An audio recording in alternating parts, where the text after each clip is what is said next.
வாங்க மக்கா வாங்க, எங்க நாடக பார்க்க வாங்க. கண்ணுக்கு கண்மணி ஒரு கண்மணிக்கு பாவை போல் பெண்ணுக்கு பெண்ணை பேராசை கொள்ளும் பெண்ணரசை வழிமாறு வந்தவன் யார் என்பதை எந்த நாட்டுக்காரர்கள் அறியும் முன்னரே வாருங்கள் வேண்டுவரே பாவலரே காவலரே என்று உங்களுடைய அழகான வரவேற்புக்கு நன்றி. நானும் எத்தனை இடத்துக்கு போயிருக்கிறேன், எத்தனை பேர் சந்தித்து இருக்கிறேன். அங்கெல்லாம் காணாத ஒரு அன்பான அழகான வரவேற்பை தங்களிடத்தில் கண்டேன். அதற்காக மீண்டும் ஒரு நன்றியை தெரிவித்துக் கொண்டு நான் யார், எதற்காக வந்திருக்கின்றேன் என்ற விவரத்தை கூறுகிறேன், கவனமாக கேளுங்கள். காவிய புகழ் கொண்ட கழுகுமாமலைக்கு சொந்தக்காரனா? என் பெயர் கந்தவேலன். தந்தை பெயர் விருத்தவேடுவன், தாய் பெயர் விருதாபிரி வேடுவன். எனக்கு ஒரு தாய்மாமன் இருக்கிறார், அம்மான் கால்வேக வண்ணன். அம்மா எனக்கு 2 பெண்மான் குட்டிகளை உருவாக்கி அதில் மூத்த குட்டியை நான் ஏற்றப்பட தலைமைக்கு மனமகிழ்ந்து பரிசாக கொடுத்து விட்டாங்க. பெற்றுக்கொண்டேன். மூத்த குட்டியை பிடிச்ச எனக்கு இந்த சின்ன குட்டியை பிடிக்கணும்னு ஆசை வந்துச்சுங்க. நானும் வந்தேன், குட்டியை பார்த்தேன். குட்டி என்னை பார்த்தது, ஏனோ தெரியவில்லை, ஓட முற்பட்டது. ஓடிய ஒன்றை பிடிக்கலாம் என்று முயன்று உங்க அண்ணன் அவர் தான் கரிக்கடை சிங்கா தடுத்து நிறுத்தி விட்டார். ஏங்க அது மட்டும் தான் இருக்காங்க. ஒரு மனுஷன் இருக்கான், அவன் கணிக்க தெரியாத உங்களுக்கு வீடு கட்சியோட ஒருத்தர் கறி வெட்டாரு. அவன் என்ன சொல்றது, நம்ம ஆம்பளை சிங்கம் சொல்றது இல்லையா? அதைத்தான் சொல்றேன். நீங்க வேற யாரும் நினைச்சுக்கிட்டு அதனால நான் தேடி வந்த அந்த குட்டி அவர் சொன்னாரு, நீங்க வந்தா அந்த இடத்துக்கு தலைவி, அதனால உங்கள்கிட்ட கேட்டு பிடிச்சிக்கலாம், நீங்க வந்து அந்த குட்டிக்கு ஏற்பாடு பண்ணுவீங்கன்னு அண்ணன் சொல்லியிருக்காரு. குட்டிக்கு ஏற்பாடு உள்ள போனதான் வாங்கல. நான் தான் போயிட்டு சொல்றேன். அவன் குட்டிக்கு குடிப்பதற்கு ஏற்பாடு பண்ணு சொல்றீங்களே, இல்லாத ஒரு பொருளை தேடி வந்திருந்தா சரி, அந்த குட்டி இங்கே போயிடுச்சு, அதை குடிப்பதற்கு ஏற்பாடு செய்யலாம் சொல்லலாம். மாங்காய் குடிச்சதோ வாய் குடிச்சதோ பொசுக்குன்னு பொய்ன்னு சொல்லாதீங்க. இல்லாத ஒன்று ஒரு முடிவு நீங்க வந்துடாதீங்க. இருக்குங்கிறத நிறுத்தி கொடுங்க. நான் பார்க்கலாமா? அதனால நான் சொல்றேன், அந்த குட்டி எப்படின்னு, அந்த குட்டி எந்த குட்டின்னு அறிஞ்சு புரிஞ்சு நீங்க பிடிங்கன்னு வாயை திறந்து எதுக்கு சொல்ல கூட வேண்டாம். அப்படின்னு நான் கண்ணடிச்சு வராதவங்க கூட கையை பிடிச்சிட்டு வர மாட்டான். சாரகாட்டினா போகணும். இல்ல அதுவும் இல்லைன்னா பரவாயில்ல, எப்படி நான் பிடிச்சிட்டு ஆக போறேன். நீங்க சம்மதம் சொன்னாலும் பிடிப்பேன், இல்லைனாலும் பிடிப்பேன். அன்பிலார் எல்லாம் தமக்குரியர், அன்பிலார் என்றும் உரியர் பிறக்கு தெய்வத்தாளாகாதெனினும் முயற்சி தன்மை வருத்த பொழுதரும் அன்றே பாடி வைத்த காவியம் ஆசையோடு நான் வரைந்த ஓவியம். அன்றே பாடி வைத்த காவியம் ஆசையோடு நான் வரைந்த ஓவியம். அந்த கண்ணிமாலை உள்ளம் என்னும் வேலை என்று தமிழோடு உயிராக ஆனது. அன்றே பாடி வைத்த காவியம் ஆசையோடு நான் வரைந்த ஓவியம்.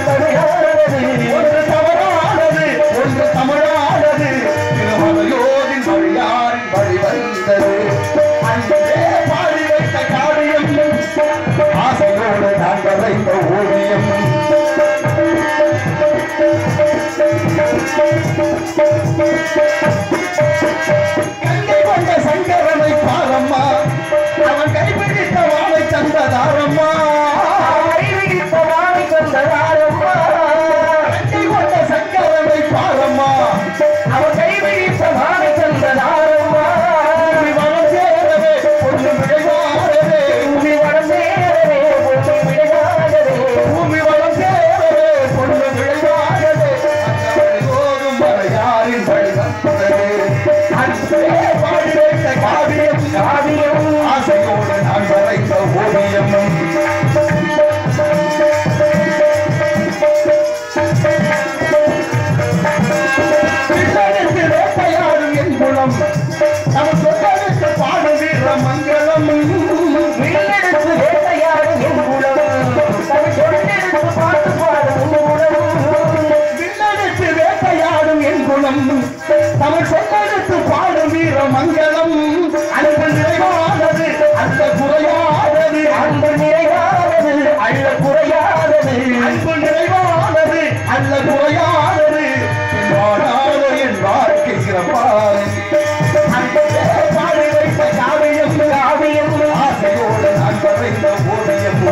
அந்த கன்னிமாலை உள்ளம் என்னும் வேலை ஒன்று தமிழோட உயிராடானதே அன்றே பாடி வைத்த காவியம் அசையோடு நான் வரைந்த ஓங்கியதர் ஓங்கால தாமரை இதழ்களை விரித்து காட்டி தாம்புதனை இழுத்து மாட்டி ஐம்புலனை சுக்கானாக்கி பாங்கான ஓங்குமரம் வாயுமரம் நட்டு துட்டுகின்ற மனபுத்தி சித்த மகங்காரத்தை கைதாக சேர்த்து இருக்கி தஞ்சமான அந்த வெள்ளத்தில் வந்த வள்ளி வள்ளி மானை வழியா ஒரு புள்ளிமான் வர கண்டது உங்க குட்டி எதுன்னு தெரியுதா உங்களுக்கு? எந்த குட்டி? அந்த குட்டி. நல்ல பேச்சு நல்ல பாட்டு. சங்குவன் தாமரைக்கு தண்டித்த இரவி தண்ணீர் அங்கரை கொய்து விட்டால் அண்ணீர் அழுக செய்து கொள்ளும். துங்க வெண்ணெலில் போட்டால் சூரியன் காய்ந்து கொள்வான் தங்களை நிலைகெட்டால் இப்படிதான் தயங்குவீரோ?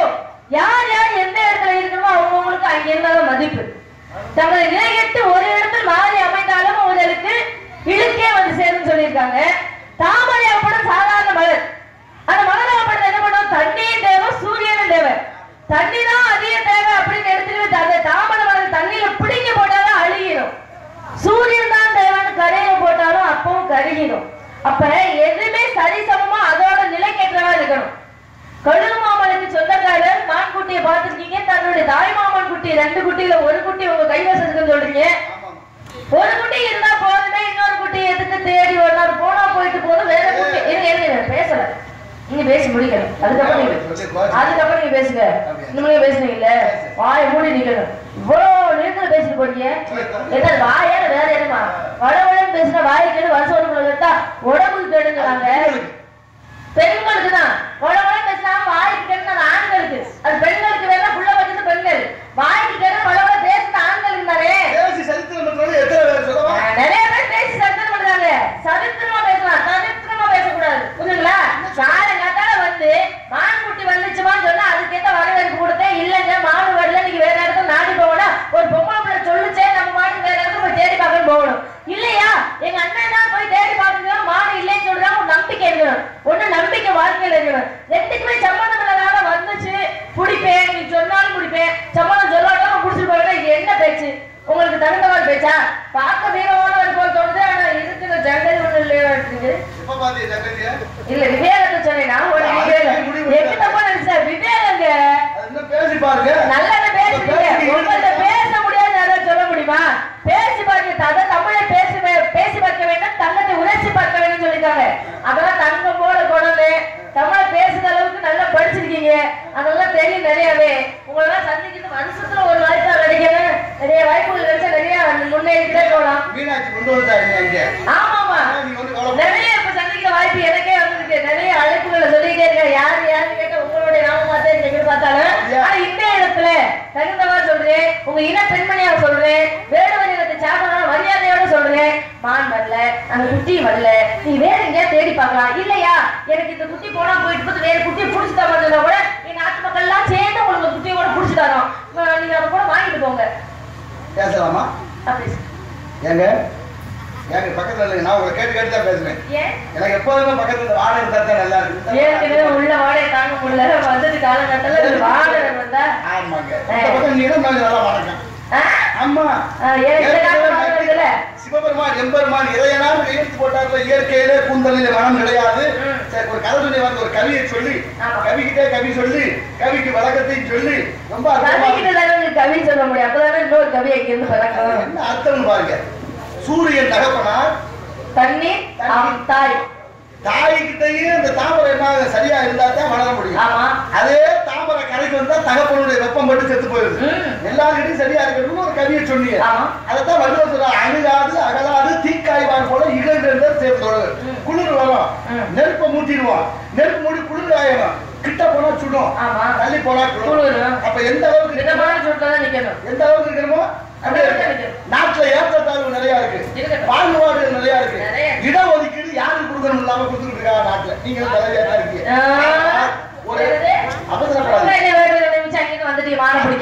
கேளுங்க. அப்ப ஒரு இடம் பள்ளமா இருக்கு வச்சுக்கீங்க, ஒரு இடம் மேடு. இப்ப எல்லாத்தையும் சமப்படுத்தணும். என்ன செய்யணும்? இங்க ஒரு கூட மண்ணு, இந்த மேடா இருக்கிறதுல ஒரு கூட மண்ணு, இப்படி போனா சமமாகுமா? எப்படி? அப்ப பள்ளத்துக்கு 10 கூட மண்ணு, மேட்டுக்கு ஒரு கூட மண்ணு, அப்படித்தானே போடணும். அது மாதிரி இருக்கா சட்டம்? இன்னைக்கு சட்டம் இருக்கு, நடக்குதா நடைமுறை? நடைமுறைப்படுத்துறதுக்கு யாருக்கு எண்ணம் இல்ல. இதுகள் என்ன நான் சொன்னாலும் பிடிப்பேன் இல்லாட்டி சொல்லாட்டினாலும் பிடிப்பேன்னு ஏன் தெரியுமா? மண்டகமா போய் நினைச்சாரு. எதுக்கு சொன்னேன்னா பொருள் என்னுடையது, இடம் தேவை. நல்லா தெரிஞ்சுக்க, ஒரு இடத்த வாடகைக்கோ இல்ல ஒத்திக்கோ புத்தகக்கோ எடுத்தோம்னா இடம் அப்படியே தான் இருக்கு. விலையில நல்லா நம்ம எடுத்துக்கிறது இல்லையா, கடைசியா அப்புறத்துறது இல்லையா? குட்டி 6 அடி இருக்கு, இடம் உங்கள்கிட்ட. சம்மதம் சொன்னீங்கன்னா செய்கூலி உண்டு, சேதாரம் ஆகாது. சம்மதம் சொல்லலைன்னா செய்கூலி கிடைக்காது, சேதாரம் ஆயிப்போம். என்ன சம்மதம் சொன்னா கொஞ்சம் அன்பா அப்படி வரலாம்.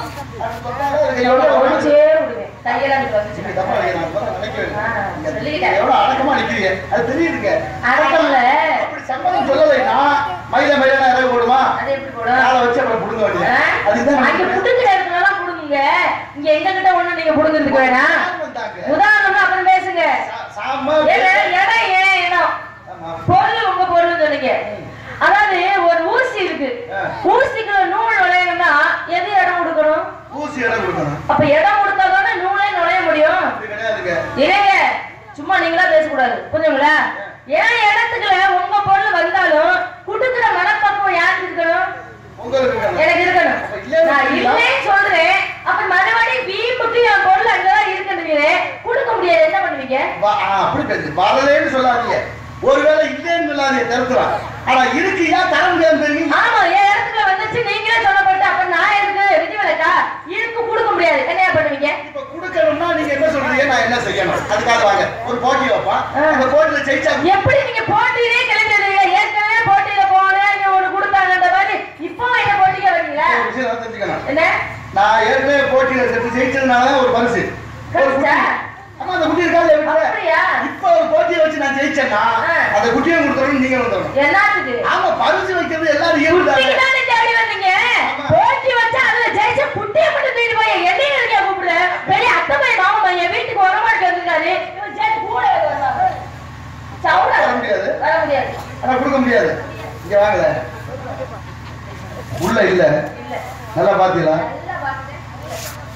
நான் நல்லாதான் காவலை பார்த்தேன். அந்த விட்டல தெரியாம வேற சொன்ன மாதிரி ஆத்துல ஓட்டு குளத்துல எடுத்தா தெரியுமா? கதை முதல்ல சொன்னேன். கிருஷ்ணதேவராயன் ஒருத்தர் வேலூர் தலைநகராக கொண்டு ஆண்டார். அந்த மன்னனுக்கு குழந்தை கிருஷ்ணதேவராயன் சின்ன பிள்ளையா இருக்கும்போது அவர் அப்பா இறந்தார். வளர்த்தது அப்பாசிங்கிற மந்திரி அமைச்சர். அமைச்சர் வளர்க்கிறார், வளர்த்து பையன் பெரிய ஆளாயிடுறேன். வளர்ப்பு தந்தை ஒரு 22 வயசு 23 வயசு நல்ல இளமையான வாலிப வயது. அந்த வாலிப வயது ரொம்ப குளிர்தா இல்லைன்னா நான் எப்போதுமே போயிட்டேன். நான் குளிரை பத்தி கவலைப்படுறேன். நீங்க நார்மலா போடும்போது சந்திரன் தேடி தான் நிக்கிறேன். கவனிச்சா இல்லையா? எப்பவுமே நீங்க எனக்கு தெரியாது உங்களுக்கு, எனக்கு அதை விடுங்க. அப்ப என்னாச்சு, பெரிய பையன் ஆன உடனே பக்கத்து நாட்டுக்கு போருக்கு போற யாரு? கிருஷ்ணதேவராயங்கிற இந்த இளைஞன். அந்த இளைஞன் பக்கத்து நாடு ஆந்திரா இருக்கா, இப்ப அது பேரு கலிங்க தேசம். கலிங்கம்னா ஆடைன்னு ஒரு அர்த்தம் உண்டு. அந்த போருக்கு போறான், போர்ல அந்த நாட்டு முன்னாடி ஜெயிச்சிடறான். ஜெயிச்சு நவநிதியங்கள் எல்லாம் அந்த அந்த இருப்பெல்லாம் கஜானாவெல்லாம் கைப்பற்றிடுறேன். அவனுக்கு ஒரு பொம்பளை பிள்ளை, உங்களை மாதிரி ஒரு 20 வயசு 18 வயசு. அப்ப 70 வயசா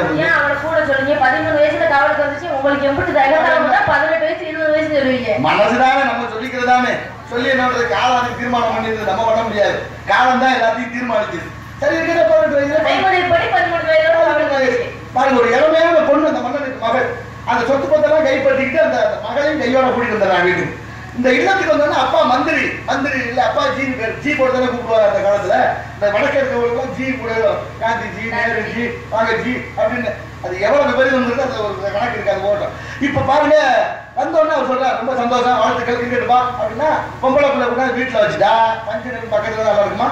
தினமும் போறேன் வர்றேன், கூடவே இருக்கேன், ரொம்ப அழகுல மயங்கியாப்பா, இந்த பிள்ளை ரொம்ப அழகா இருக்கா, கல்யாணம் பண்ணிக்கலாம் ஆசையா இருக்குப்பா அப்படின்னு ஒரு அப்பாட்ட கேட்கிறாரு. அவர் சொன்னா, கல்யாணம் பண்ண முடியாது, மரியாதை போ அப்படின்றாரு. ஒரு நாள் பார்த்தா, 2 நாள் பார்த்தா, 3 நாள் பார்த்தா ரொம்ப மனசு ரொம்ப விரக்தியாகி விலக தாபம், அந்த இளமை பருவம். போய் திரும்ப திரும்ப கேட்கிறேன், அதெல்லாம் பண்ண முடியாது அப்பா, கல்யாணம் பண்ணிக்கிறேன், நான் செத்து போய் வேண்டேன். ரொம்ப போய் எப்படித்தான் மிரட்டுறேன், இப்படிதான் காரியம் சாதிக்கிறேன். குடும்பத்துல அனுபவிச்ச மாதிரியே தெரியுது. இந்த பழக்கம் அவர் பார்த்தாரு, ஒரு உள்ள அது அப்பா இல்ல, நம்ம வளர்த்த உள்ள சொன்னதை செஞ்சாலும் திட்டுவாங்க இந்த பயில. சரி போனா போது, கல்யாணத்துக்கு ஒத்துக்கிறேன்ப்பா, கல்யாணத்துக்கு ஒத்துக்கிறேன், ஆனா முதல் இரவு நடத்த விட மாட்டேன். இது எதுக்கு நீ கல்யாணம் பண்ணிக்கிட்டு சும்மா பாத்துக்கிட்டே இருக்கலாமா? கேட்டிருக்கிற அந்த கதையை, கிருஷ்ணதேவராயருடைய வரலாற்று கதையை சொல்றேன். அவர் சொல்றாரு, கல்யாணம் பண்ணி வைக்க சம்மதிக்கிறேன், ஆனா முதல் இரவு நடத்த விட மாட்டேன். இவன் பார்த்தா, என்னப்பா கொடுக்க சோத்த போட்டு வச்சு சாப்பிடாதீங்கன்னா நியாயமா? அது அப்படின்னா கல்யாணம் பண்ண முடியாது. சரி பரவாயில்லப்பா நினைக்கிறேன் கல்யாணம் மாதிரி நடக்குது அப்புறம் எப்படியாவது பார்த்துப்போம் அப்படின்னு நினைச்சு கல்யாணமும் ஏக தடவை நடந்து முடிஞ்சிருச்சு. 2 பேரையும் சேர விடலை. ரொம்ப நாள் ஆச்சு. 6 மாதம் 7 மாதம் 1 வருஷம் ஆயிடுச்சு. பக்கத்துல கொண்டாடிட்டு தொடாம தான் நியாயமா இருக்கா? என்னம்மா போய் கேட்கிறேன், அப்பா இதுக்கு மேல என்னால இருக்க முடியாதுப்பா, ஏதாவது சொல்லுங்கப்பா. அடே முடியாதா? இல்லைன்னா அப்பா செத்து போயிடுவேன். பழைய அவசரத்தை போட்டேன். ஆகா செத்தாலும் செத்து போயிடுவானே. ஆக நம்ம இடத்துல ஒரு பிள்ளையாச்சே. சரிப்பா உங்க 2 பேருக்கு முதலில் இருக்கு நான் ஏற்பாடு பண்றேன். ஆனா நானும் கூடவே இருப்பேன். முதல்ல சொன்னல அவங்க 8 பேர் இருக்கேங்க. நான் கல்யாணம் பண்ணா உங்களுக்கு ஆமா உங்களுக்கு கேட்டுக்காதீங்க. தூரத்துல இருந்து நான் கல்யாணம் பண்றேன்னு ஒரு பொண்ணு. சரி இப்ப நல்லா கேட்குறீங்க. கேள்வி பொண்ணத்தான் கல்யாணம் பண்ணுவாங்க. கல்யாணம் பண்ணோன்னு சொல்றேன். நான் கல்யாணம் பண்றேன் நானும் வர வச்சா நாங்க 8 பேரும் கூடவே இருப்போம்னேன். நான் அப்பவே சொன்னேன் இந்த உதாரணத்தை. இப்ப சொன்னாரு பாருங்க, நானும் கூடவே இருப்பேன். அவரு அப்பா பதில் பண்ண அப்பா மகனும் மருமகனும் இருக்கிற அறைக்குள்ள நீங்க இதெல்லாம் நியாயமா? அப்பனா முடியாது போராட்டார். ஆனா அவனும் பதில் பண்ணா சரிப்பா சரிப்பா எவ்வளவு நாளைக்கு இது 1 நாள் 2 நாள் 3 நாள் தானே அப்புறம் பாத்துக்குவோம் அப்படின்னு சொல்லி சரின்னு சம்மதிச்சு. இப்ப நீங்க அவசரப்பட்டு தீர்மானம் பண்ணிடாதீங்க, முடிவை நல்லா கேளுங்க. இப்ப கதைப்படி ஒரு அறையை சுத்தம் பண்ணி சிங்கப்பூர் வெல்வெட்டு மெத்தையை போட்டு மல்லிகை பூவெல்லாம் நிறைய தெளிச்சு தண்டை கற்று வரவழைச்சு அழகான அறையை அலங்காரம் பண்ணிட்டாரு. அலங்காரம் பண்ணுனா என்ன நடக்குதுன்னு அந்த கட்டில கிருஷ்ண தேவராயரை போல ஒரு மெழுகு பதுமையை படுக்க வைக்கிறார். மெழுகு பதுமையை கழுத்துல ஒரு மண் கலையத்தை வைக்கிறார். அந்த மண் கலையத்துல தேனு குங்குமம் கலந்துருக்கு. தேன்ல குங்குமம் தான் என்ன கலர் வரும் வேறாம் ரத்தமா தெரியுமா இல்லையா? அப்படியே வச்சு ஒரு போர்வையை போத்தியாச்சு. போர்வையை போத்தி வச்சுட்டு மகனும் அப்பாவும் திரை மரவிட ஒளிஞ்சிருக்கிறாங்க. இப்ப மருமக அடுத்த நாட்டு மன்னன் மகளா கையில பால் சொம்ப கொடுத்து உள்ள போமான்னு அனுப்புறாரு. உள்ள வர்றா, பால் சொம்ப கீழே வச்சுட்டு பாக்குறா. கட்டில படுத்திருக்கிறான் கிருஷ்ண தேவராயர்.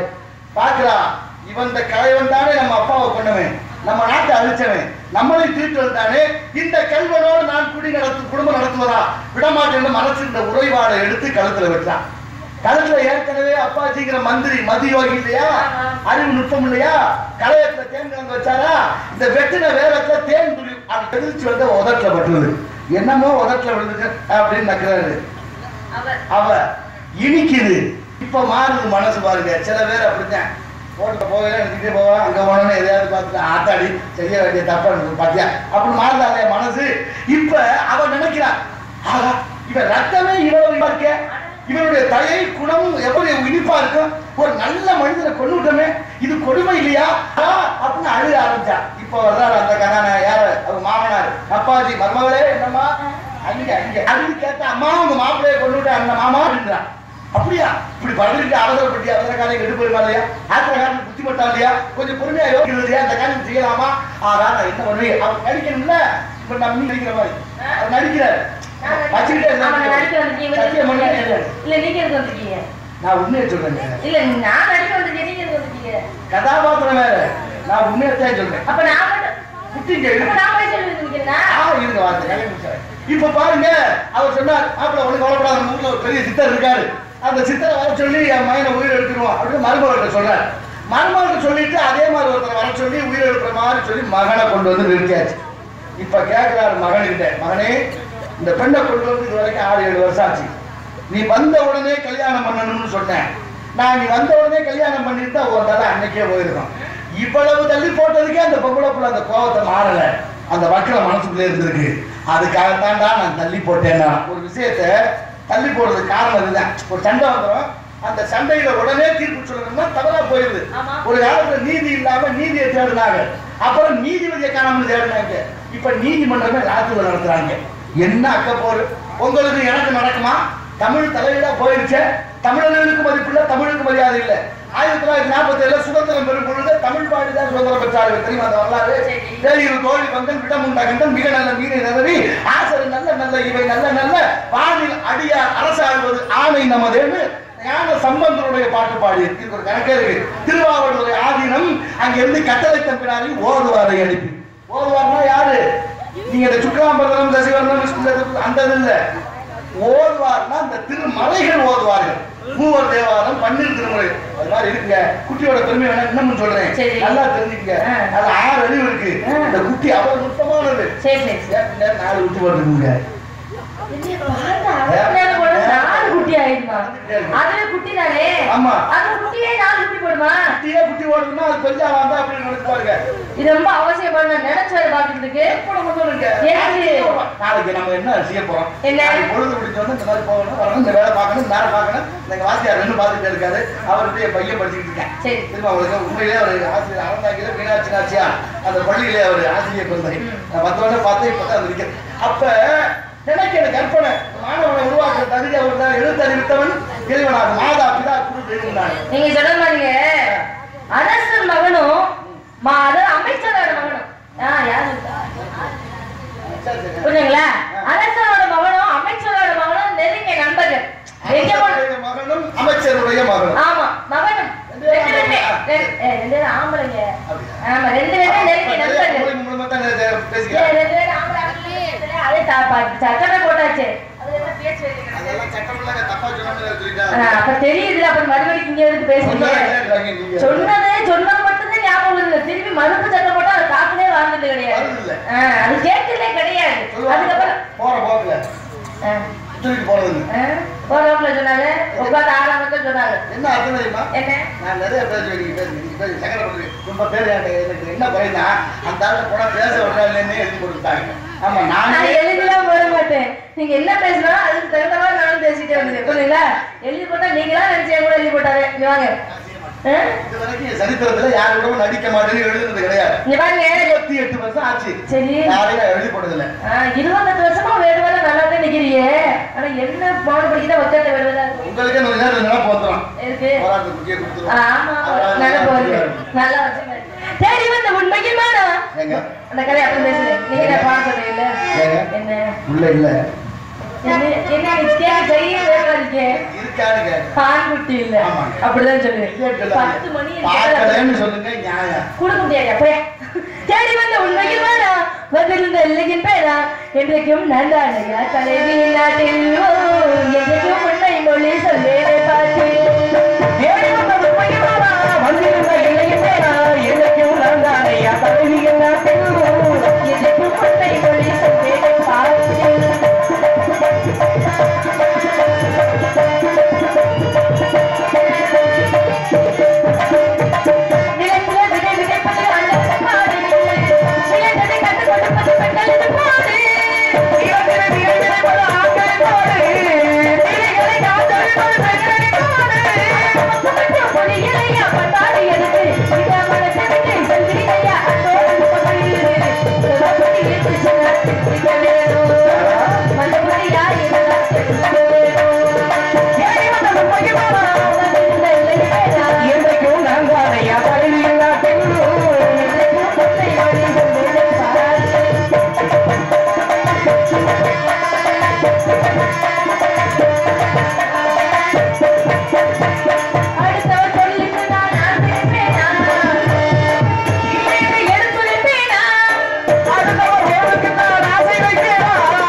பாட்டுல கூட உண்மையான மொழியை பேசக்கூடியவர்கள் நாங்கள் எங்க இடத்தை சார்ந்தவர்கள். புரியுதுங்களா? மொழி கலப்பு நிறைய வந்துருச்சுங்க. ஏதோ எந்த மாண்டான் முன்னாலே அது எப்படி அது தெரிய வைக்கணும். சாமியை உதாரணம் சொல்றேன். சாமியை பார்த்து கும்பிட்டுட்டே இருப்போம். பார்த்தபடியே கண்ணை மூடுங்க. கண்ணை மூடுனாலும் சாமி கண்ணுக்கு தெரியணும். கண்ணை மூடுனா கடவுள் கண்ணுக்கு தெரியணும். கனவு கண்ணு தெரியக்கூடாது. புரியுதா உங்களுக்கு? உங்களுக்கு எப்படி தெரியுது? சிந்தனை சரியா இருந்தா செயல் நல்லா இருக்குமா? கண்டிப்பா ஒருவேளைப்படுத்த தெரியணும். எண்ணுவதெல்லாம் உயர்வாக இருந்தா நடப்பது உயர்வாக நடக்கும். நாம் எண்ணமும் நல்லதாக இருந்தால் எல்லாமே நன்மையாக நடக்கும். தியானம் பண்ணும் போதோ ஜபம் பண்ணும் போதோ மாலை எடுக்கணும்னா உருட்டிட்டே இருப்பா மனசுக்குள்ள சொல்லிட்டு. அந்த ஜபம் எண்ணிக்கைக்கு செய்யறது தான் தியானம். எண்ணிக்கை இல்லாம செய்யறது மனநம் பண்றது. அப்ப என்ன ஆச்சுன்னா முடியுதுன்னா இது தேவையில்லை சொல்லிட்டே இருக்கலாம். படத்தை வச்சு பார்த்துட்டே இருக்கலாம். படம் மனசுல பதிஞ்சிச்சுன்னா படம் தேவையில்லை. அதுதான் முதல்ல ஒரு உதாரணம். எப்போதுமே கொடுத்தவங்க தான் பேர் பெற்றிருக்காங்க. பிள்ளைக்கு தேர் கொடுத்தான் பாரி வள்ளல். தெரியுமா எவ்வளவு பெரிய மகான்? பாரி கடையேழு வள்ளல்கள். இந்த 7 வள்ளல்களை விட நாட்டுல எவ்வளவு வள்ளலே இல்லையா, பணம் யாத்திரை இல்லையா, வச்சிருக்கேன் கொடுக்க மனசு இல்ல. ஆனா அள்ளி கொடுத்தவன கிள்ளியாவது கொடுக்கணும்ல. கையப்படத்தை கொடுப்பது தானே. கொடுக்க இழந்தவன் கை போல அங்கே இடுக்கன் தலைவரான நட்பு. வேர்த்தி அவருக்கு கை வேகமா வந்து பற்றணும். அதான் நட்பு. ஒருத்தர் பேரம்னா இருக்கணுமா இல்லையா? யார் செத்தா எனக்கு என்ன இருந்தா அது பேர் நியாயமா? அது கிடையாது, தப்பு இல்லையா? அதனாலதான் சொல்றேன், எப்போதுமே கொடுத்தா பிள்ளைக்கு தேர்வு கொடுத்தான் பால், மயிலுக்கு போர்வை கொடுத்தான் பேகன், அது போல புறாவுக்காக சதவி கொடுத்தான் சிவி சக்கரவர்த்தி. இந்த புயல் மயில் இருக்க நாலறிவு படுத்த மயிலுக்கு போர்வையை போத்துறேன் பேகன். இதுல சில பேர் கேட்பாங்க, மயிலுக்கு போர்வையை போத்துனா அதுக்கப்புறம் அதை எடுத்து போத்திக்குமா, நழுவி கீழே விழுந்துடாதா, கீழே விழுந்ததுக்கு அப்புறம் அது என்ன செய்யும்னு சிந்தனை வரும். அதுவல்ல அதுல காரணம். நம்ம சிந்திக்க வேண்டிய விஷயம், ஒரு உயிர் அது பறவையா இருந்தாலும் சரி, பாம்பா இருந்தாலும் சரி, பூச்சியா இருந்தாலும் ஒரு உயிர் குடித்தால் வாடிய மயிலை கண்ட போதெல்லாம் வாடிய நிறைவா என்று வள்ளலார் கடை இழுத்தேன் கொள்வார் இல்லைன்னு அறைக்குள்ள போனா ஜோதியில் ஜோதியில் ஜோதியில் மறைந்தார். ஜோதியே சுடரே சூழலில் விளக்கே நான் ஒருத்தர், மேலை வெளியில் ஒரு மடம் சுடரே நான் ஒருத்தர். எத்தனை விஷயங்கள். அது போல இந்த விஷயத்தை பார்க்கிற போது அது இந்த பறவை உயிரை காப்பாத்துங்கிற எண்ணம் வந்துச்சு பாருங்க. அந்த கருணை தான் நாட்டுல முக்கியமான விஷயம். இந்த கருணை உங்களுக்கு இருந்திருந்தா இவர் அந்த மாதிரி நல்லா பேசுறீங்க. ஆனா கொடுக்க முடியாது. ஏன் தெரியுமா? கொடுத்துட்டோம்னா பணம் போயிடுவாரு. மனசுல இருக்கா? ஐயோ சாமி, அந்த எண்ணத்துக்குள்ள நான் போகவே மாட்டேன். ஆசை அப்படின்னா நான் ஒரு பொருள் மீது ஆசைப்பட்டு இது வச்சு ஆசைப்பட்டதே கிடையாது. எந்த பொருள் ஆசைப்பட்டதே கிடைச்சிருச்சு. ஆனா ஆசைப்பட்டு கேட்டதே எங்க அண்ணன் இருக்கா பாத்தீங்களா, 7 பேர். எங்க அப்பா நான் ஆசைப்பட்டு கண்ணு அசைச்சா போதும் அந்த பொருள் என் கைக்கு வந்துடும். அப்படிப்பட்ட தன்மையில தான் வாழ்ந்துட்டு இருக்கேன். அந்த நேரம் உங்க பொருள் மீது எது காசு கிடையாது. அதனால இந்த ஒரு வாக்கு சொன்னனால உங்க மாட கிட்டத்துல பாத்தீங்களா, இல்ல எட்டத்துல பாத்தீங்களா? பக்கத்துல பார்த்தேன். கண்ணு எப்படி இருக்கும், மூக்கு எப்படி இருக்கும்? அந்த குட்டி வச்சுக்கீங்க, ஒரு பேச்சுக்கீங்க. நீங்க அந்த குட்டி உதாரணத்துக்கு உதாரணம் எடுத்துக்காட்டு நான் உங்களை பாக்கேன். எப்படி பாத்தேன் போதும் போதும். அந்த மாடு எப்படி பாத்தீங்களா, அதுக்கான அடையாளம் அங்கலட்சம் சொன்னீங்கன்னா உள்ள எப்படி இருக்கோ அந்த குட்டி அதே மாதிரி பிடிச்சாரு. நிறைய குட்டி எங்க இடத்துல இருக்கு. அடையாளமா? ஆமா, போய் நாங்க எங்கப்பா பாக்குறது? என்னங்க கூடவே இருக்கு அந்த குட்டிக்கு அடையாளம் தெரியாம இருக்கீங்க. நீங்க தான் கூட இருக்கீங்க, நான் ஒரு குட்டி கூட இருக்கல. அப்படியா? நீங்க தானே குட்டி கூட இருக்கீங்க. குட்டி உங்களுக்கு தெரியல. சொல்லுவாங்க அடையாளம் இல்ல, ஆழம் அடையாளம் மட்டும் சொல்லுங்க. அதெல்லாம் ஆழத்தை போய் சொல்றீங்க. எனக்கு என்னமோ ஆழமா சொல்லணும் விருப்பப்படுறேன். எப்படியே சொல்லுங்க. ஏன்னு கேளுங்க. இல்லங்க, எல்லா நிலையிலையும் அப்படித்தான் சொல்லுவாங்க. யார் நிலையில எம்புயிரும் தம்முயிரோடு பேச அப்படிதான் இருக்கணும். ஏன்னா சில பேரு என்ன பண்ணுவாங்க, வயல்ல தலையெடுக்க போவாங்க. தலையெடுக்க போயிட்டு தான் வயல்ல மட்டும் ஒரு 7 மணி ஆச்சு பொழுது இருந்தாலும் எடுத்துருவோம்னு எடுப்பாங்க. சில பேர் என்ன பண்ணுவாங்க, கூலிக்கு போறவங்க 4 மணி ஆச்சுன்னா சொல்லிடுறாங்க, ஏமா 4 மணி ஆச்சு நாங்க கிளம்புறோம் அப்படின்னு. ஆனா அடுத்த வயலுக்கு நாம வயலுக்கு போய் மட்டும் அதை 7 மணி ஆச்சு எழுப்பாங்க. பழமொழி உண்டு. கூத்தாடி கிழக்க பார்ப்பான், கூலிக்காரன் மேற்க பார்ப்பான்னு ஒரு பழமொழி உண்டு. அது மாதிரி நான் எப்பவுமே நம்ம வயல அடுத்த வயல் நம்ம கை எப்படி வேலை அந்த மாதிரி தான் வேலை பார்க்கணும். ஆமா, ஒரு கோயில் அர்ச்சகருக்கு அந்த தர்மகர்த்தா ஒரு தங்க வில்லை வாங்கி கொடுத்தாங்க.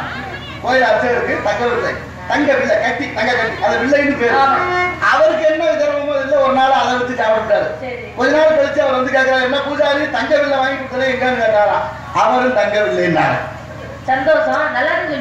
தங்க வில்லை வாங்கி கொடுத்தல எங்கயானா தங்க வில்லை கையை விட்டு போயிடுச்சுல. தங்க வில்லை எங்க? தங்க வில்லை இங்க. இந்த கதை பாருங்க, ஒரு பெரியவர் 50 வயசுங்க, அவருக்கு ஒரு கல்யாணம் பண்ணிருக்காங்க, 25 வயசு பொண்ணு. மனசாட்சி இல்லையா? இல்ல 50 என்ன இருக்கு? நல்ல கேள்வி. ஏற்கனவே 2 கொண்டாடிங்க, அதுக்குள்ள குழந்தை இல்ல. 3ஆம் தாரம் சொத்து பத்து நிறைய இருக்கவும் இந்த 50 ஆசை விட்டுறாங்க. பூமி ஒரு பிடி பூமி தூக்குற வரைக்கும் ஆம்பளைக்கு ஆசை இருக்குமா? இதுல என்ன குறை இருக்கு? நான் கேட்கிறேன். இருக்குதான் நீ ஒரு கிழவனா இருந்தாலும் பட்டு சட்டை பட்டு எடுத்து கட்டிட்டாருன்னா மாப்பிள்ளை சிங்கம் சொல்றோம் இல்ல, கோழி ஒரு வெள்ளை குமரி ஒரு புள்ள அதோட இருக்கு. இப்ப என்ன ஆச்சு, அந்த பெரியவருக்கு 25 வயசுல கல்யாணம் பண்ணிட்டாங்க. இந்த 2 பேரும் பெரியவரும் அந்த இளமையான பொண்ணு குடும்பம் பண்றாங்க. வீடு எழுத்த வீட்டுல இந்த மாதிரி ஒரு பையன், ஒரு 27 வயசுல ஒரு பையன் எழுத்த வீட்டுல. ஆமாங்க, உங்களுக்கு சந்தேகம் புரியுதா? என்ன எவ்வளவோ சொல்றாங்க, அதனால என்ன வாங்க. ஆமா, இப்ப என்னாச்சு, இந்த எழுத்த வீட்டு பையன் பாருங்க, எழுத்த வீட்டு பையனுக்கு இந்த பிள்ளைக்கும் பழக்கம். யாரும் பெரியவர் கொண்டாடிங்க, நல்ல பழக்கம் தான். பொம்பளை பிள்ளை மாசம் ஆயிடுச்சு. இது நல்ல பழக்கம். அது 2 பேருக்கு நல்ல பழக்கம், மற்றவங்களுக்கு தப்பா இருந்தது. அதுக்கு என்ன பண்றது? இப்ப 2 பேரும் பழைய நிலையில பொம்பளை மாசம் ஆயிடுச்சா, பெரியவருக்கு ரொம்ப சந்தோஷம். 2 கொண்டாடி பிள்ளைகளை 3வது கொண்டாடி குழந்தை வந்துருச்சு, நம்ம குடும்பத்துக்கு வாரிசு வந்துருச்சு அப்படின்னு மகிழ்ச்சியில இருக்காரு. 10வது மாசம் குழந்தை பிறக்க போகுது. எழுத்த வீட்டுக்காரன் ஊர்ல இல்ல, வெளியூர் போயிட்டேன். இங்க குழந்தை பிறந்துச்சுங்க. குழந்தை பிறந்ததுக்கு அப்புறம் பிள்ளைக்கு பேர் சுட்டு விடான்னு ஒண்ணு வச்சாரு. நம்ம தீபம் ஒளிபெருக்க நிலையத்துல எல்லா கட்சியும் நடக்குது. வரவெல்லாம் வாழ்ந்து சாப்பிட்டுட்டு அந்த பிள்ளைக்கு பேர் வைக்கிறவங்க வாழ்த்திட்டு போறாங்க. இந்த வெளியூர் போன மாதிரி எழுத்த வீட்டுக்காரன் அன்னைக்கு ஊருக்கு வந்தேன். அதை பார்த்தா எந்த வீட்டுல விசேஷம் நமக்கு தெரியாம புளி கரைச்சா கூட சொல்லுவாரு. புதுசா வந்தா புளி கரைக்கும், அதுல விஷயம் என்ன செய்ய சொல்றீங்க? அப்புறம் பாருங்க அந்த கேட்கிறான், என்னைக்கு அவங்க வீட்டுல விசேஷம்னு. பக்கத்துல இருந்த சொல்லுவா, ஒண்ணு இல்லப்பா அந்த புள்ள மாசமா இருந்துச்சா, குழந்தை பிறந்திருக்கு. குழந்தைக்கு பெயர் சுட்டும் விழா. பெயர் சுட்டும் விழா வைக்கிறாரு வீட்டுக்காரருன்னு சொல்ல, அவ்வளவுதான் கோபம் தலைக்கேறிடுச்சு. நம்மள்ட்ட சொல்லாமல அதை நினைக்கிறேன். ஏன் கோவப்பட்டேன்? கஷ்டப்பட்டவன் அவன். அதனால கோவப்பட்டு வாங்க கோச்சுக்கு போகாதீங்க, வாங்க ரொம்ப கோவப்படுறீங்க, வாங்க வெட்கப்படுங்க, இன்னும் கதையை கேளுங்க. நேரா வீட்டுக்குள்ள போனேன். அந்த புள்ள பிள்ளை கை வந்துச்சா, ஏண்டி புள்ள எனக்கு தான் விட்டேன் அப்படின்னா நெருங்கிட்டேன்னு அர்த்தம். ஒரு இந்த நெருக்கம் இல்ல, மனசுக்குள்ள நெருக்கம் வந்துருச்சு. பாரியா அப்புறம் வந்துரும்ல, போடுங்க மரியாதை பேசுகிறேன் விடுங்க. இப்ப உள்ள போனேன் பாருங்க, ஏண்டி புள்ள எனக்கு தானே பெத்த. அவன் கேட்க உங்களுக்கு அப்படி நினைப்பு இருக்கும் போல இருக்கு. நாம இப்ப போய் புள்ள எனக்கு தானே பெத்தேன், ஓ புருஷன் என்னமோ பகுமானமா விழா கொண்டாடுறேன் பிள்ளைய கூட்டிட்டு கட்டுவிட்டேன். பயந்து அந்த பிள்ளை அட படுவாய் இப்ப உடனே நல்லவேன்னு நினைச்சு ஒரு நாள் செஞ்ச தப்புக்கு என்னை ஊரை கூட்டி அதிகப்படுத்த பாக்குது. இப்படிதான் கெஞ்சுறேன், அப்படிவானா முரட்டு விடலங்க. வழக்கு 2 பேருக்கு சண்டை வந்துருச்சு. இந்த கல்யாணம் பண்ண பெரியவர் அப்பதான் பார்த்துட்டே வராரு. என்ன நம்ம கொண்டாட்டு எடுத்து விடுதான் சண்டை வரானே, அப்பா என்ன பிரச்சனைக்கு வாங்க கேட்டா அப்பதான் விஷயம் அவருக்கு தெரியுது. குழந்தை பிறந்தது அவனுக்குங்கிற விஷயம் அப்பதான் அவருக்கு தெரியுது. அவர் சொன்னார், ரொம்ப நல்ல கொஞ்சம் தியாகிகள். அவர் சொன்னாரா, தம்பி ஏதோ உன் தயவுல என் குடும்பத்துக்கு ஒரு வாரிசு வந்துருச்சு. இது நம்ம 3 பேருக்குள்ள இருக்கா, வெளியே இல்லாத என் குடும்பமான கப்பல்ல ஏறி போயிடும். ஆனா அயல்நாடு போனாலும் பரவாயில்ல, உள்ளூர்ல ஒரு பேரை மதிக்க மாட்டேன் அப்படின்னு ரொம்ப கெஞ்சினார். ஏங்க ரொம்ப வெக்கப்படாதீங்க, வாங்க. என்ன இந்த கதை அலுவலகம் பக்கத்துல நடந்திருக்குமா? அப்புறம் பாரு, இப்ப அந்த சொன்ன அதெல்லாம் முடியாது, பிள்ளைய கொண்டு கேட்டேன். 3 பேரும் எங்க வர்றத மூடி இருந்தவங்க பார்த்துட்டா சும்மா இருப்பாங்களா? என்ன பெரியவருக்கு அந்த பையன் கேட்டா அந்த பிள்ளை நினைச்சது பிள்ளைய வச்சுக்கிட்டு என்ன பிரச்சனை, அப்ப இங்க வாங்க உட்காருங்க, எதுவா இருந்தாலும் பேசி முடிப்போம் அப்படின்னு பஞ்சாயத்தை கூட்டியாச்சு. பஞ்சாயத்துல பெரியவரை கேட்கறா, என்ன பிரச்சனை என்ன காசு பண்ணது கொடுத்தப்பா எதா இருந்தாலும் சொல்லியா? எப்படி பஞ்சாயத்துல சொல்றது? என் முன்னாடிக்கு பிறந்த பிள்ளை அவனுக்கு பிறந்துச்சுன்னு சொல்றான்னு சொன்னா காசு திட்டப்பட மாட்டாங்க, எவ்வளவு கேவலம். இப்ப பெரியவர் சமாளிச்சாரு பாருங்க, ஐயா ஒண்ணு இல்ல பிரச்சனை, ஒரு பசுமாடு ஒண்ணு வளர்க்கிறேன். அது பாருங்க ஒரு நாள் நான் வீட்டுல இல்லாதன்னைக்கு அத்துக்கிட்டு போயிடுச்சு. அது ஒரு அத்துக்கிட்டு போனது போது அந்த பையன் தோட்டத்துல போய் மேய்ச்சிருச்சு. மேய்ச்சிட்டு ஒரு கண்ணுக்குட்டி போட்டுருச்சுங்க. இப்ப அவன் என்ன சொல்றான்னா, என் தோட்டத்துல மேய்ச்சதுனால ஓ பசுமாடு கண்ணுக்குட்டி போட்டுருக்கு, மரியாதையா கண்ணுக்குட்டியை கொடுக்குறான்னு கேட்கிறாங்க. பெரியவர் சொல்றாரு, எப்படி மறந்து சொல்றாரு. ஆமா, அதுக்கு ஊர்க்காரங்களா, ஏப்பா என்னப்பா நீ மனிதன், ஆடு மாடுனா அதுக்கிட்டு வரத்தான் செய்யும் மேயத்தான் செய்யும், அதுக்காக போய் கண்டுபிடிக்காதப்பா இங்க கட்டி வைக்க சொல்லி கண்டிச்சு விடுவோம் விடுப்பா அப்படின்னு பஞ்சாயத்துல சொல்றாங்க. ஏத்துக்கணும்ல, அதுவும் விடுவானா? ஐயா அப்படி இல்ல பிரச்சனை, நான் சொல்றத கேளுங்க. என்னப்பா பிரச்சனை? ஒரு சுருக்கு பை ஒண்ணு சும்மா கிடந்துச்சுங்க. சுருக்கு பைங்க காசு போட்டு வைப்பாங்கல்ல, சுருக்கு பை சும்மா கிடந்துச்சு. சரி சும்மாதானே கிடக்குன்னு நானும் கொஞ்சம் சில்லறை காசை போட்டு வச்சேன். இப்ப என்ன சுருக்கு பைய அவருக்குங்கிறாரு, நான் ஒண்ணும் மறுப்பு சொல்லல. சுருக்கு பைய அவருக்குன்னா அவர் வச்சுக்கிறேன், நான் போட்டு சில்லறை காசை கொடுக்க சொல்லுங்க. என்ன புரியுதா உங்களுக்கு? கதை புரியுதான்னு கேட்கிறேன். அப்புறம் பாருங்க, அதுல ஒருத்தர் விவரமா, ஏன்னா சுருக்கு போயிட்டா யாருக்கு கேட்க மாட்டேன், ஒரு ஜவுளிக்கு காசு போட்டுருவியா அப்படின்னு ஒருத்தர் கேட்கிறாரு.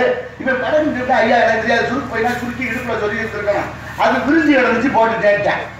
சரி இப்ப என்ன சுருக்கு போய் அவர் வச்சுக்கிட்டு சில்லறை காசை கொடுக்கணும்ல. இப்ப பஞ்சாயத்துல முடிவுக்கு வரல. அந்த பிள்ளைய கைமா நின்றுச்சு. அத்தா ஐயாண்டைக்கு வாங்க. அப்புறம் பாருங்க, அந்த பிள்ளைய கூப்பிட்டு வாத்தா அத்தா எவா பிள்ளைய கைமா நிக்கிறீங்க, இந்த 2 ஆம்பளை சொல்றாங்க, இதுல ஏதாவது உனக்கு புரியுதா என்னன்னு பதில் சொல்லணும்னு கேட்க. அந்த பிள்ளை சொல்லுதா, ஐயா என் வீட்டுக்காரன் உட்கார கேட்டேன், சும்மா வாங்க அந்த எழுத்தவர் பையன் சொன்னது போகட்டும், எங்க வீட்டுல பசுமாடு இருக்கிறதா உண்மைதாங்க. அந்த பசுமாடு பாடுறது தினமும் 10 படி பாடு வரணும். பெரிய கடவு மாடா இருந்திருக்கு. ஆமா, நாங்களும் பாருங்க பாலை காய்ச்சறது, சோத்தை ஊற்றி சாப்பிடுறது இப்படிமா இருந்தேன். எனக்கு கொஞ்சம் ஆசை தயிர் ஆக்கலாமேன்னு. அப்புறம் பாருங்க ஒரு நாள் புளியை ஊற்றி போட்டேன், உரையில எலுமிச்சை பழத்தை புளிஞ்சு ஊற்றினேன், அதுலேயும் உரையில. அதுவும் நிறைய முயற்சி சொல்லியிருக்கு, நடக்கல. இயற்கையா நடக்கணும் பாருங்க. உரமோர் எங்க வீட்டுல கிடையாது. எழுத்த வீட்டுல இந்த பையன் உரமோர் நிறைய வச்சிருந்தாரு. நானும் ஒரு நாள் ஒரே ஒரு நேரம் இந்த முத்தூண்டு உரமோர் வாங்கினேங்க. என் நேரம் பானப்பாலும் தயாராகி போச்சு. ஒரு நேரம் உரமோர் கொடுத்ததுக்காக பிள்ளைய கேட்கறாங்க, எப்படிங்க கொடுக்க முடியும்ட்டாங்க. போயிட்டா பிள்ளைய தூக்கிட்டு தீர்ப்பு சொல்லணும்ல. ஏங்க இங்க வாங்க, முடிவாகவும் சொல்றேங்க, வாங்க வாங்க. அப்புறம் பஞ்சாயத்துல ஏப்பா இங்க வாப்பா, என்னடா இப்படி பஞ்சாயத்து பிரச்சனை வந்துருக்க? ஊருன்னு இருந்தா வீடு வாசல் இருந்தா இல்லாதவங்க இருக்கிற வீட்டுல உரமோர் வாங்குறதெல்லாம் ஜகஜம் தானே. எவ்வளவு ஜகஜமா போச்சு பாருங்க. நம்ம வீட்டுல கொஞ்சம் உரமோர் நிறைய இருக்கு அப்படின்னு பிள்ளை இல்லைங்க. என்னங்க நீங்க அடிக்கடி ஏன் ஏறிட்டீங்க? கதை மட்டும்தான் பேசணும் பாத்துக்கங்க. தேவையில்லாத சொன்னீங்க. இந்த இருக்கிறத நான் சொன்னா உங்களுக்கு நீங்க இல்ல நான் இருக்குங்க. நான் இல்லைன்னு சொல்லல, குட்டி இல்லைன்னு சொன்னேன். உங்க குட்டியை முதல் தேடுறதுக்கு முதல் அடையாளத்தை சொல்லுங்க. நீளமா சொல்றேன், உட்கார்ந்துருக்கு அடையாளம் நீளமா சொல்லுங்க.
அடையாளம்.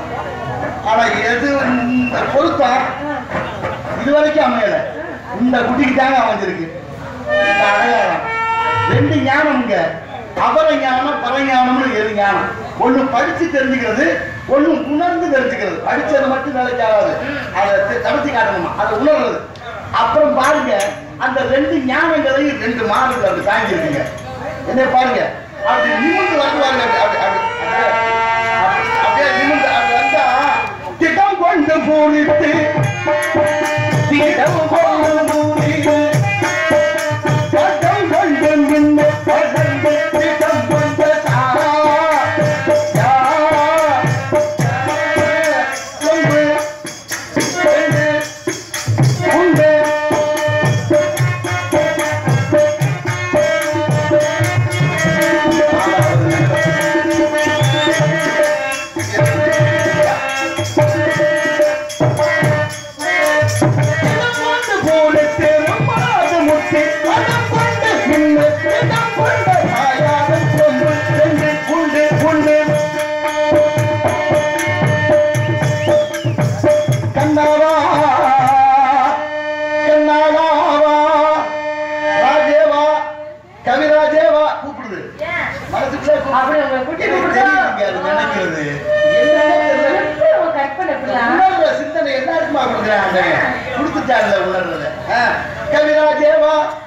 பக்கம் வாங்க, நீங்க தள்ளி போயிட்டு நிக்காதையா, அப்படி நான் போற மாதிரி போறேன், பின்னாலே வாயான்னு அந்த அம்மா சொல்றாங்க.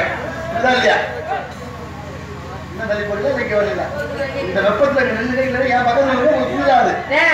அப்படி ஒண்ணு கண்ணாவா கண்ணாவா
பெரிய காயா இது பழமா